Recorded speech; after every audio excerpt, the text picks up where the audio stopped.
Here are the most recent developments in what I am calling World War Chicken right now, being played between the United States, Russia, China, and North Korea. Don't mess with us. North Korea threatens to turn the U.S. to ashes with super mighty preemptive strike. That's right. Kim Jong-un is warning the U.S. he's ready to launch a super mighty preemptive strike. Super mighty are the adjectives that he decides to use there. There you can see, actually, this is a video from them staging an event with a video that had a missile blowing up the United States, and then they all cheer. Now, Mighty Mouse, Kim Jong-un, with his super mighty missile strike. Yeah, there's the video that I'm referring to. Kim Jong-un is now threatening the U.S. with a super mighty missile strike the day after Mighty Mouse plays that video at a North Korean ceremony.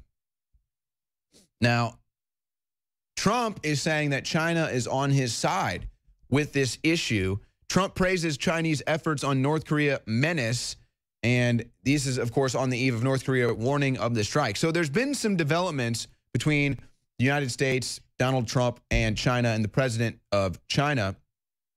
President Xi comes to town. They have a great meeting. Everybody's heard about the beautiful chocolate cake.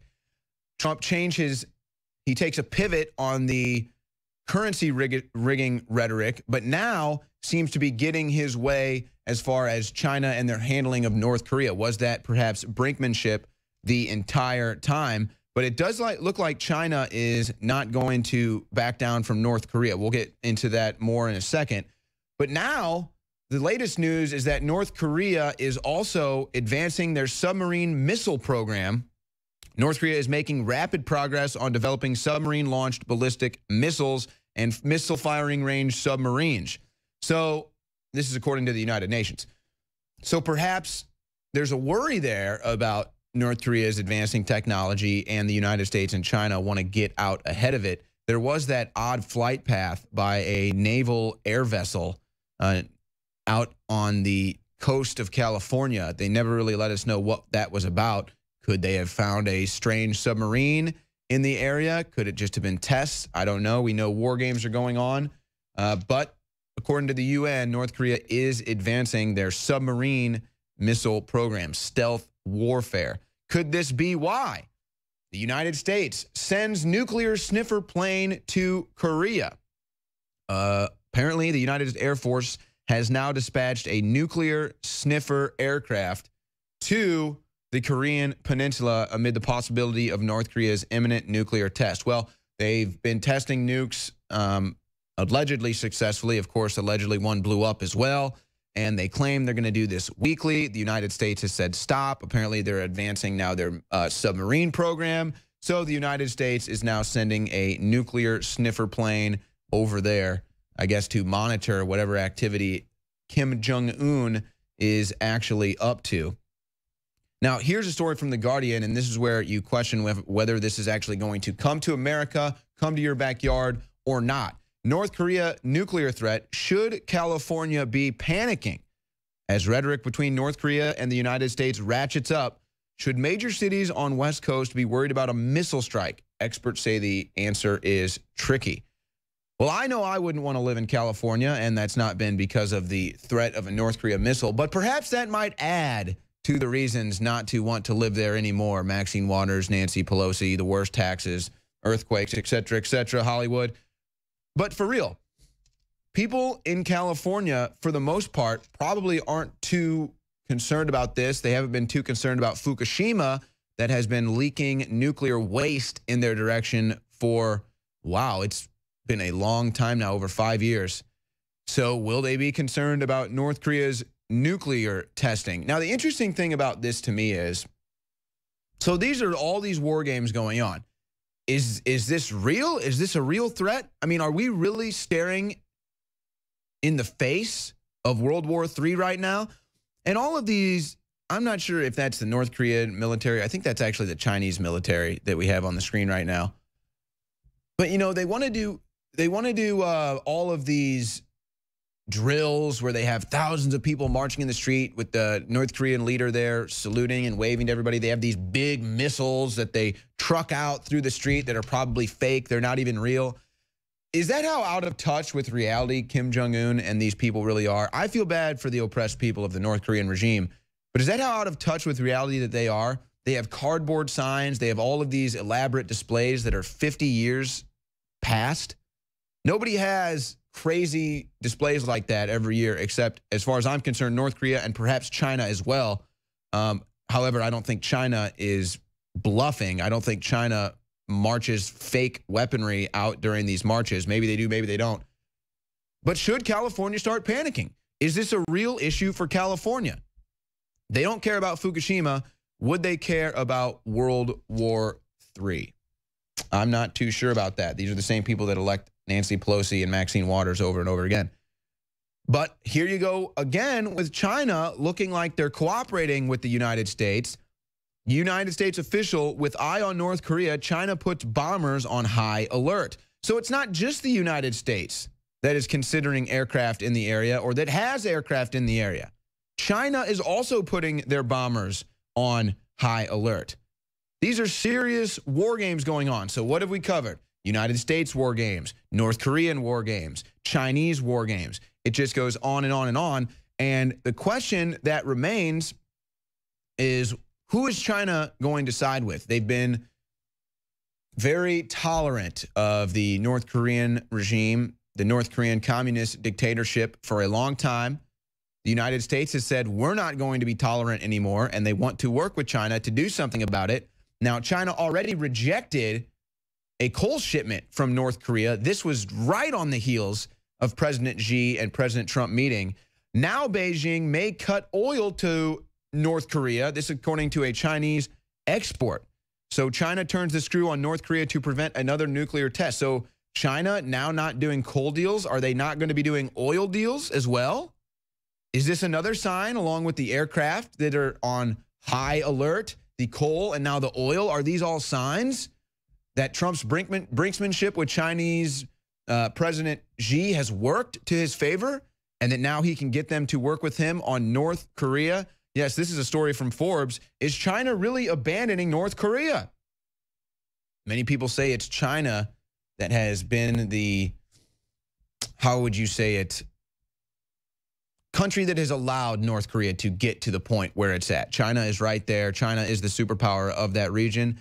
And North Korea has just been able to operate freely. Kim Jong-un, the dictatorship, maybe finally it looks like China is going to do something about it because Donald Trump said, I want to do something about it. And in order to make deals with you in the future, I'd like to make a deal right now with North Korea. And it appears as though that might be going on. But of course, folks, it is still early. More war games from China. China tests missiles on deadly new destroyer ship near North Korea as it warns it's getting troops battle ready. Well, that's right. China has already sent 100,000 troops to the border. I think that number was 100,000. China sends 100,000 troops to the border. China rejects North Korea's coal. China says we're not going to do oil deals with North Korea anymore. Now they're testing missiles on a destroyer ship that is near North Korea and has troops battle ready. Battle ready for what? To take down the North Korean dictator or to defend the North Korean dictator? I guess that's the question. But right now, I would say that signs point to China working with the United States to end the communist regime in North Korea. So again, more war games here from China as they're testing missiles and getting troops ready. Russia, and here comes Russia to enter the picture. Russia moves troops, helicopters, and armored vehicles to its border with North Korea as Putin braces for war. Footage allegedly shows a mass military mobilization about 11 miles from its border with North Korea. Now, they've been doing this on their border, which would be close to Alaska as well. But again, so now you've got China putting pressure on North Korea, and you also have Russia putting pressure on North Korea. Now, this is interesting considering right now I don't think the United States and Russia are getting along. Of course, this is according to Trump and Tillerson. But could they maybe find equal ground or common ground in the desire to remove the oppressive dictator Kim Jong-un from power in North Korea? So maybe Russia looks past Syria for now. Maybe there was brinksmanship in Syria. Maybe it was just a test for something more. But it does look like even Russia is getting involved into the war games with the United States, China, and North Korea. Now, taking things to another level, Russia claims it can wipe out entire U.S. Navy with a single electronic bomb in bizarre propaganda report. Russian news report claims the electronic signal jamming weapon can render planes, ships, and missiles useless. Of course, this is state-funded media out of Russia. You can choose whether to trust it or not. But they claim that with this new technology, they can just take down a plane, take out a ship, and any of the United States advanced weaponry that might be on those types of crafts, whether it be on the sea or in the air, would be rendered useless. Of course, it was a big problem at one time, our electric grid and the threat of an EMP strike, but that seems to have entered the back burner. But I wonder how much veracity they actually take this claim that Russia has an electronic bomb that can take out a United States Air Force, battalion or a Navy ship or anything like that. I wonder if they take that seriously, if that's Russia bluffing. I'm not sure. Here we go again, though. More out of Russia. Russian bombers again fly near Alaska for the second consecutive night. Russia flew 2 long-range bombers off the coast of Alaska, and they were within 36 miles of the mainland. And these were 2 nuclear-capable Tu-95 bombers, and they were spotted by U.S. military. So more war games coming out of Russia. And again, this is just all building up to World War III for me. I feel like they wouldn't be doing these war games to such a serious capacity if there wasn't a serious threat of war breaking out, or unless there are serious plans to either invade North Korea or to do something interventionist in the Middle East. I'm not sure what's going on, folks. I'm just trying to figure it all out, and we can see the war games being played in front of us, and all signs point to war when you see this stuff going on. It's impossible to sit here and try to report that with a straight face when it's such dire news to report, but that does appear what's going on. But what is the UN saying?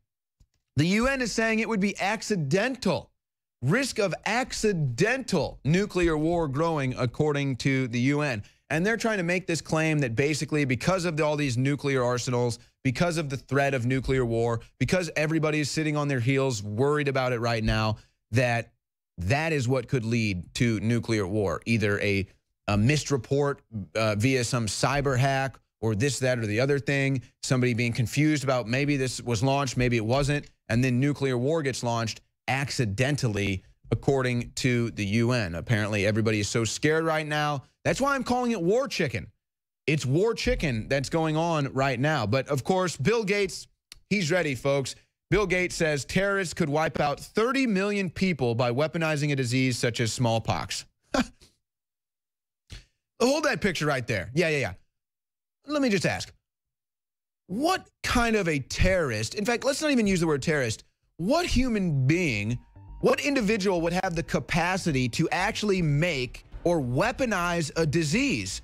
What kind of a tech genius or tech mogul or someone who has a technology in everybody's homes, who would have that capability? Who would have the capability to wipe out 30 million people with some hyper advanced weaponized disease? I don't know, Bill Gates. I have no idea, Bill Gates. Who would have that capability? We'll be right back.